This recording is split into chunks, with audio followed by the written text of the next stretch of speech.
so by and by you get to know how to draw Bugs Bunny, which it's like skiing, driving an automobile, and as well. You have to work until you know how to do it without thinking about it, don't you? And first I wear my hands and feet, what's coming in behind, and all that stuff. But when you know it, and that's what a good animator, a good director has to learn, is not how to draw the character, but how to get acquainted with what that character is doing now. What are the body movements? What are the body action? What are the turns and so on? What makes this thing work as a living thing?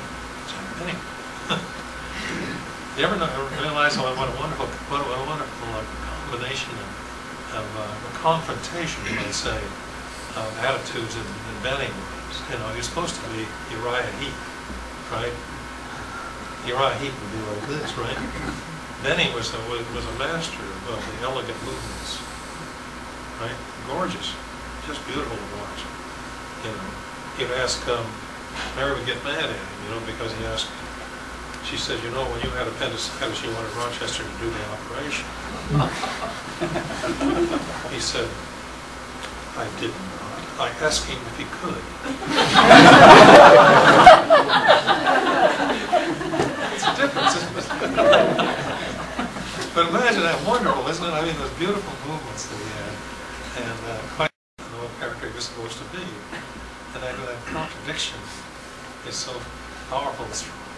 It's like when if I made a picture, which I did, if I made a picture with Bugs Bunny, was Robin Hood, but Bugs would play it as though he knew all the time he wasn't Robin Hood. He was playing the part. When Daffy played the part, his ego was so great he believes he's Robin Hood. Right? Like Errol Flynn, he's a sort of a fumbling Errol Flynn. But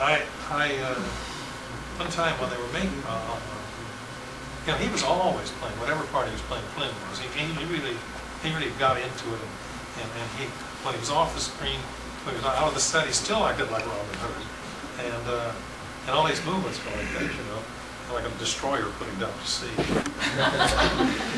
He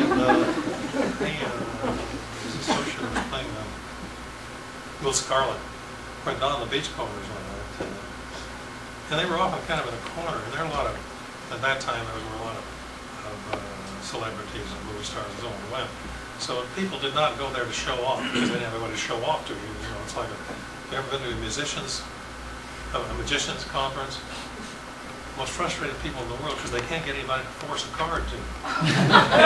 Nobody else is a magician. So that's why they didn't play they weren't trying to impress anybody. But it was wonderful because Patrick Knowles, and he was another big guy. And they were sitting at the table like this, and they had mugs and roaming, you know. And this is the way they stood.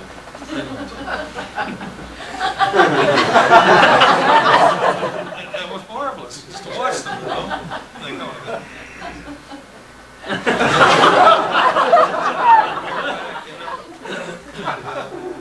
the other guy would do the same. And God, what killed me though was when he got up, he did it. Robin Hood had a wristwatch. This is the way he would have looked at it. I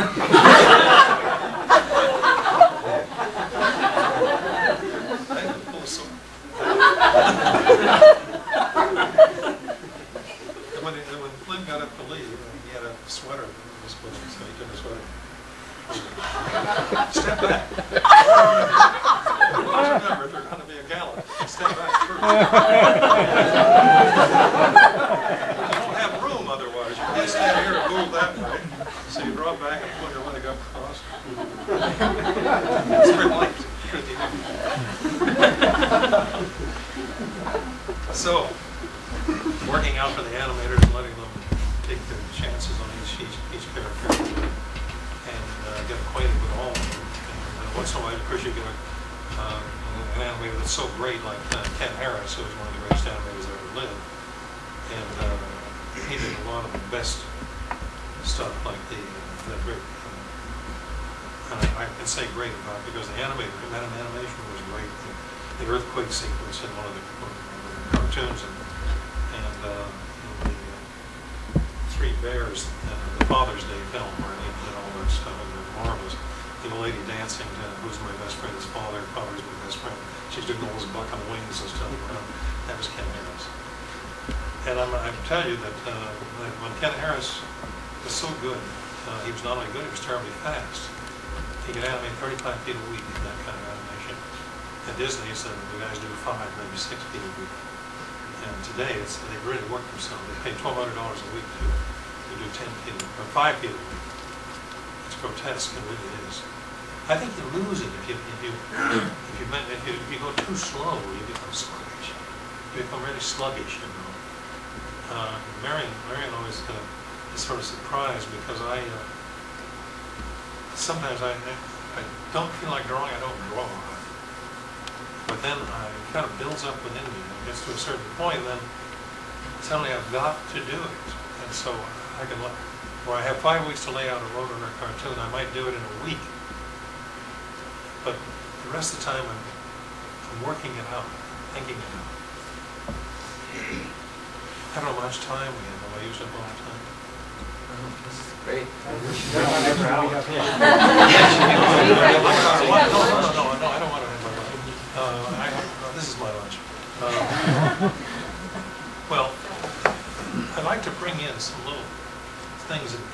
There's no use telling an anecdote unless it has some meaning. Somebody else can use it. When I teach, as I understand teaching, it's to help somebody continue to go in the direction they want to go. Not the way I want to go, the way they want to go. And teaching is a very interesting process there. You can tell very often, like a child, if you watch the child and say, this is what he's trying to do, you know, so you can help him. What I call a $10 trick, a little extra something. Like Don Graham, when he used to teach, he'd say, you know, if you're drawing a hand, don't ever try to do it like this. But remember, there's a bridge there. There's a bridge. And then he'd point to his finger and he'd say, well, you know what's remarkable about a finger is that see how long it is from this knuckle to this knuckle. Look underneath, it's only this long. And this one's long and this one's short. And all of a sudden it reverses, and this is long and this is short. It's a very interesting thing to know if you want to understand about hands. And they don't end up looking like a bunch of sausages. You know that that's true. He said if you're drawing a hand and you don't want it to look like a bunch of bananas coming out of a can of fielder's glove, draw the palm with enough space on the edge to add another finger as you're drawing. There is a little space in here, on some people more than others, but that way the thing will, you see there's a little lump here, and that means, and of course you have arthritis, it helps to tell the story. But that's a good $10 trick. And that the longest finger grows out of this point right here. So it's like one of the great teachers I had, John Charlot, said the only way that you can see the way the camera sees is to have one eye put out and your head nailed to a fence.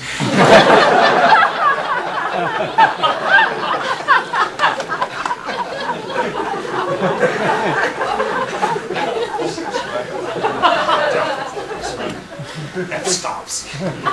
Anyway, also, I discovered one day, to my intense surprise, that if you hold your finger up and look at your finger, everything beyond it is double. Did you ever notice that?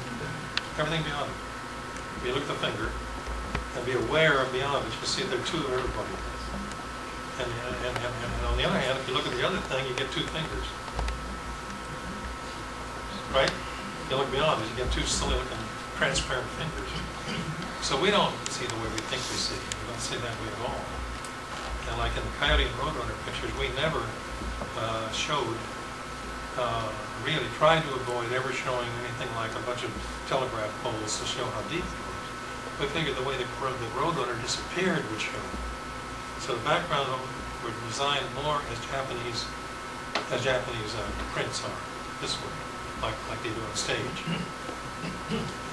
Occasionally we have a road going off there, but that's the only thing that defined the perspective. So we didn't have to use forced perspective or anything.